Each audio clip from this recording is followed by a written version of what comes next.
You are listening to Slave Song, an enhanced audiobook written by Jay Koh. Episode 1, Part 2. 15 years ago. The summer of 2005. Uncharted Island, the Andaman Sea. The Andaman Islands are composed of over 300 remote land masses, most uncharted and uninhabited. Indigenous Andamans inhabit a few of the most remote islands, but they've been kept off limits to outside visitors for generations.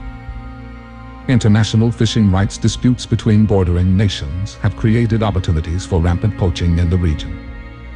With the ocean too vast to police against it effectively, a complex network of secret ports and towns has found root in many of the previously uninhabited islands. Song Bay stands below a palm tree at the edge of a shoreline. It is a secluded beach with pristine white sand surrounding a thick tropical jungle, a beautiful paradise worthy of a postcard. His hair is long and wild, with a hint of facial hair just beginning to show. A thick rusty chain is wrapped tight around Song Bay's neck. The other end is secured to the tree with a heavy-duty padlock. He looks for anything that the tide might have brought in to use as a tool to break the 3-meter-long chain limiting his movement. He finds nothing. The base of the tree is also wrapped in layers of rope. Chained up like a dog with nothing else to do, Song Bay kicks and punches the roped part of the tree like a punching bag, trying to improve his Muay Thai boxing strikes. He visualizes the beating he endured from the last bout. His opponent was strong, and his knee strikes were devastating. Song Bay mimics that powerful move, mentally breaking down his opponent's good technique. He needed to improve his skills. Every time he got thrown into the pit, new opponents seemed to get bigger and stronger. Just a few months ago, Song Bay was a slave boy on a fishing trawler. Ironically, he sometimes missed those days on the ship, because cane whippings just stung like hell. It did not knock him out or break bones. Song Bay did not cry and beg when whipped with a cane. This took the fun out of it for the crew. They eventually just gave up and left him alone. When Song Bay reached his early teens, he went through an astonishing growth spurt. This made him an awkward slave on the trawler. He was getting too big, and it made the crew uneasy. Song Bay's strength and size made him more capable than other slave boys. But the captain, ever the entrepreneur, had other ideas on how he could exploit him. The ever-growing network of secret towns in the Andamans needed entertainment for the inhabitants. Along with booze and prostitution, gambling was needed to entertain the outlaws. Throwing Song Bay into the Muay Thai fighting pits had the captain seeing gold in his daydreams. No one prepared Song Bay for the pits. They just threw him in there. In the beginning, Song Bay was just a punching bag with 2 legs. But he was a quick learner, patient and enduring, carefully watching and analyzing while taking abuse. Before Song Bay's enslavement, his mother taught him to be patient. He held on to her words like a lifeline. She was trying to prepare him for a hard life, being born into a poor family. Song Bay knew she couldn't have foreseen his abduction and enslavement, but her words still resonated deeply. If you don't mind, it doesn't matter, Song Bay. Instead of living in fear of abuse, Song Bay tricked his mind to welcome it, feeding his imagined powers. It was a mind-over-matter mental game he played with himself. The stronger and more experienced fighters eventually got too tired from enthusiastic kicks and punches in the early rounds. Song Bay found a strategy that made him formidable. He never won any fights, but he rarely went down. The captain's hopes of making a fortune off the rigged matches were quickly dashed by Song Bay's refusal to take a fall. In the last bout, Song Bay stood for 9 rounds, and it was the other fighter that just threw up his hands, cursed, then walked off.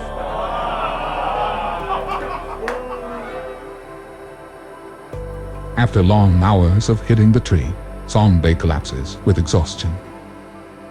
His knuckles and knees protest in pain, but he welcomes it. That pain just takes his mind off of his growing hunger and thirst. Thick, scar tissues have grown over his extremities, giving him a natural buffer against hard surfaces he struck. Although only 15 years of age, his hands look like an old man's who worked manual labor all his life. Songbei sits up and looks out onto the infinite ocean.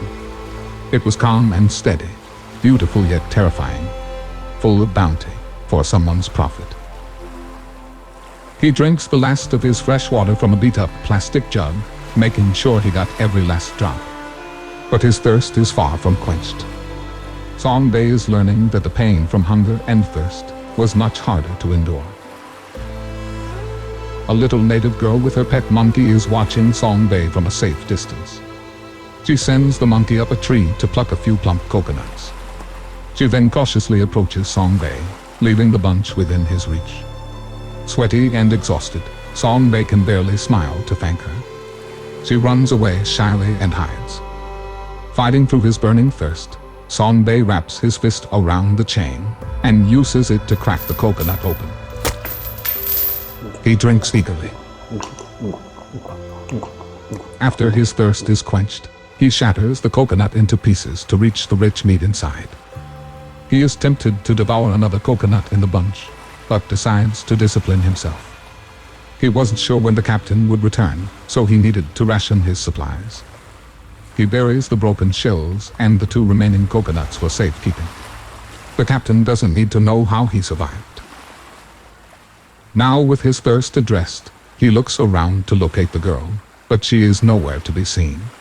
Was she an illusion? A dream? The thirst is playing tricks on me. The next day, the little girl reappears, this time with fresh picked bananas and dried fish.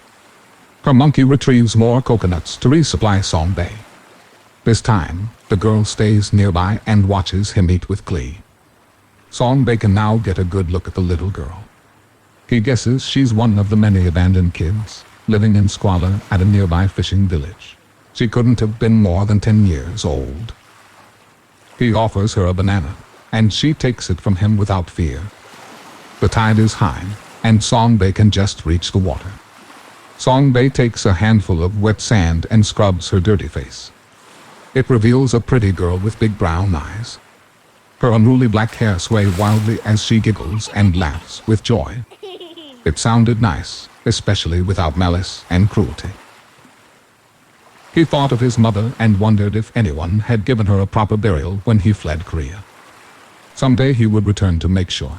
He had to remember and never forget. His entire time in captivity seemed like an endless tropical summer, and without clear signs of seasons passing, he could not guess how many years have passed.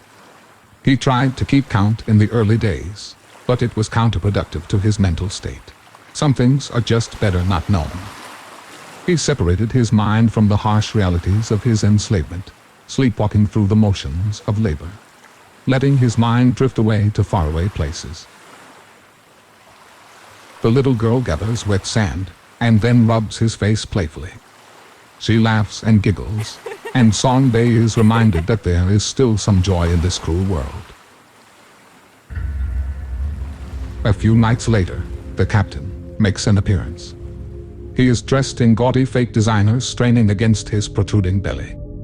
He is a large man, a rare specimen amongst the natives in this region. His sweet tooth was insatiable, and he loved flaunting his treats to the hungry boys on the ship. Songbei wondered why he took so much joy in tormenting the slaves. Songbei decided long ago not to give him the satisfaction. He did his work, many times going above and beyond to help the other boys. He became the most valuable slave, despite his insolence. The captain secretly admired his strength and resilience. Songbei was his prized bull, but a slave must be broken and pliable. The boy's mind was a fortress against all the creative ways he tried. Chaining him up to the tree was his latest rendition. But the damn boy still defies him, looking strong and scary as ever. How the hell are you still standing? You should be near dead by now. Songbei stares back defiantly, and the captain shakes his head. He's running out of ways to break him. The captain takes the last drink from his bottle, then throws the empty into the water. You cost me a lot of money last fight. When I tell you to go down in 3, you obey. Next time, I will kill you. Why not kill me now? I've been killing you, but you just won't die. Damn boy, half the crew is scared shitless of you. They think you're some kind of devil. Those superstitious fools won't even beat you anymore. But I don't give a shit. All I care about is my money. I've got to make back my investment in you. Keeping you alive all these years wasn't cheap. If you ever want to be off the tree, you will obey me. The captain spits, the glob of mucus landing on Song Bei's chest. It creates a semi-clean trail as it slithers down. Song Bei remains stoic, but inside, his mind reimagines 1,000 times he killed the captain. There is movement nearby behind a tree, and it draws the captain's attention. Song Bei also notices, dread rising from his gut. Before Song Bei can yell a warning, the captain defies his drunkenness and moves quickly, reaching behind the tree to grab the hiding girl. She screams and struggles against him, trying to break his hold. The captain grins as he holds her hair tight in his grasp. The girl's monkey screams, then launches itself onto the captain, scratching and biting him viciously. The captain rips the creature off his neck and slams it hard against the tree. The monkey's body goes limp and falls to the ground. Song Bei roars like a beast and lunges for the captain. No! But his chains hold him back. He strains violently against it. The captain laughs diabolically, still holding the girl by her hair. She screams out in terror and pain. Seeing Song Bei in agony, the captain finally feels triumphant. It gave him much joy he needed. So, this is how you remain standing. Had a little help from your little girlfriend. She's my girlfriend now. Cute little thing. He examines her closely, probing her with his dirty hands. Song Bei lunges again, but the chains are unrelated. The jagged links of the metal start to bite into his neck, breaking his skin. Blood starts to seep through. The captain comes closer, savoring Song Bei's struggle, daring him to break loose. Time for me to have some fun with this cutie. If she lives through it, I'll bring you the leftovers. The captain licks his sour lips and starts dragging the girl away by her hair. Song Bei cries out in rage, but the chains don't listen. He strains harder, as if trying to cut off his own head to be set free. It only bites deeper, blood oozing slowly like melting ice cream. The captain and the girl disappear into the darkness. Song Bei can still hear her screaming. He finally collapses to his knees, tears and blood flowing freely. Song Bei hears a noise, a tiny squeak, barely audible.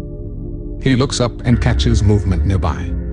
The little girl's pet monkey, still alive with a broken back, tries to move. It twitches and looks at Song Bei as if trying to communicate. In its tiny hands, there is a necklace, torn away from the captain's neck. A shiny key dangles from it.